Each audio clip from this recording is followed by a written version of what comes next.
That's not a computer, I hear yourself say.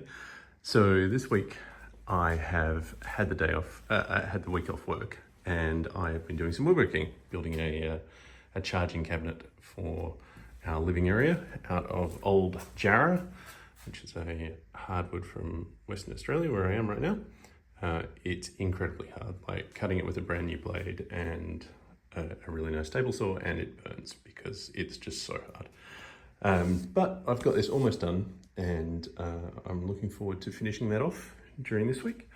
I have also got some parts for another quick take video, and I will be making that over the next week or so once I finish this. And then I have an agreement that once I finish this, I can buy myself a 3D printer. So I'm going to have some really interesting things that come out of that, and hopefully I can make some videos about that. So this video is just a quick vlog to show why I haven't made a IT or a computing related one this week, because I am working the wood and not cleaning up yet because I'm not finished. Of course I clean up eventually, right? Everybody cleans up. So I hope to make another video soon. And until then, this has been my little update from what I've been doing. Thanks, bye.